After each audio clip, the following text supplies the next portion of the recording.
So guys, luto po tayo, crispy sisig.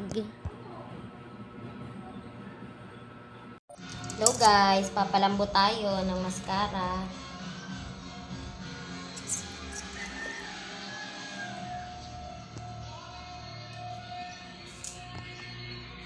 Pinakuluan ko na nga po pala yan at malambot na po. At nung pagkatapos nga po pala niyan, naprito ko na nga rin po pala dyan. Nagiwa na nga rin po pala ako dyan ng siling green tsaka po sibuyas. Pinas-forward ko na nga rin po pala dyan para po mabilis. At ayan, hiniwa ko na nga rin po pala dyan yung naprito kong baboy.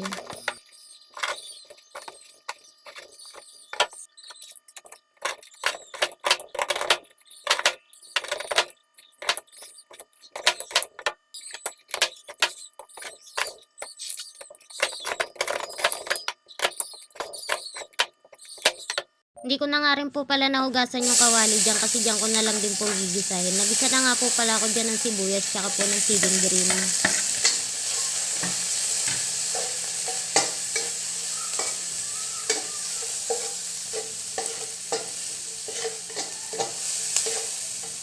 At nung okay na nga rin po pala nagisa na po yan, ilalagay ko na nga rin po pala dyan yung nahiwa ko na baboy.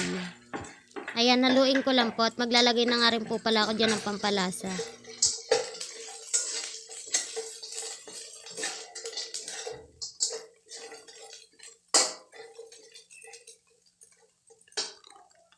Maglalagay na nga rin po pala ako dyan ng paminta tsaka po ng liquid seasoning.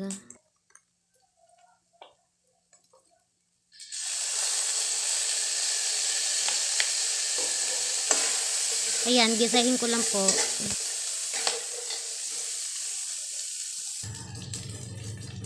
At maglalagay na nga rin po pala ako dyan ng mayonnaise. Ayan, haluin ko lang po at luto na po yan. Kain po tayo ng crispy sisig. Please like, share, and subscribe po. Thank you po.